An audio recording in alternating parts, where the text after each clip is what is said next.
Generation ముందుంటుందని చెప్పి ఈ సందర్భంగా వాళ్ళకి తెలియజేసుకుంటున్నాం. చీరాలలో ప్రజా సంఘాల నాయకులపై చేసిన వ్యాఖ్యలను ప్రజాస్వామిక ప్రజా సంఘాలు ఐక్యవేదిక తీవ్రంగా ఖండించింది.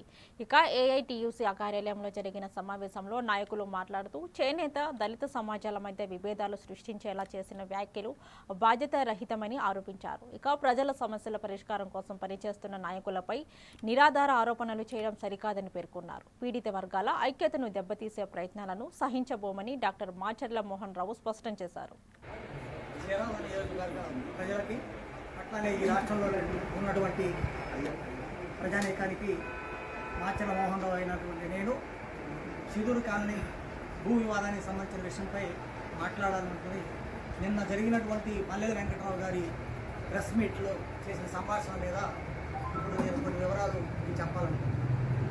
ఎందుకంటే సిదూరు సంస్థ భూమి కొనుగోలు చేసింది, ఆ కొనుగోలు చేసినటువంటి డబ్బు విదేశీ సంస్థ ఇచ్చినటువంటి డబ్బు అన్న విషయాన్ని పక్కన పెట్టి కట్టాచెనంకే ఏదో దానం చేశాడు, భూదానం చేశాడని చెప్పేసి బడాయిగా చెప్తా ఉన్నారు.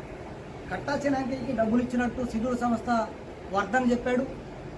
అలానే డబ్బులు తీసుకున్నట్టు కట్టాచెనంకే కోర్టులో కూడా సాక్ష్యము రిటర్న్ స్టేట్మెంట్లో చెప్పాడు.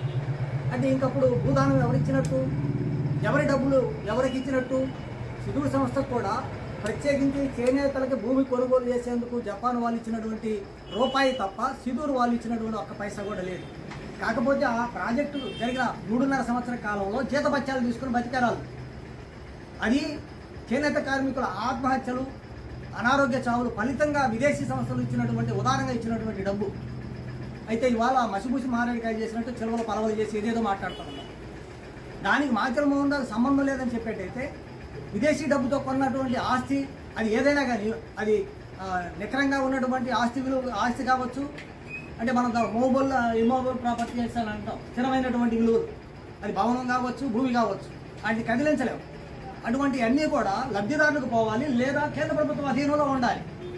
ఈ మాత్రం జ్ఞానం కూడా లేకుండా మాట్లాడుతున్నటువంటి వ్యక్తులు మరి రాష్ట్రానికి, రాష్ట్ర సంఘాలకి, అన్నిటితో అణగారిన వర్గాలకి, దళిత నియోజకవర్గ ప్రజలకి అట్లానే ఈ రాష్ట్రంలో ఉన్నటువంటి ప్రజానీకానికి మాచర్ల మోహన్ రావు అయినటువంటి నేను సిదూరు కాలనీ భూ వివాదానికి సంబంధించిన విషయంపై మాట్లాడాలనుకుని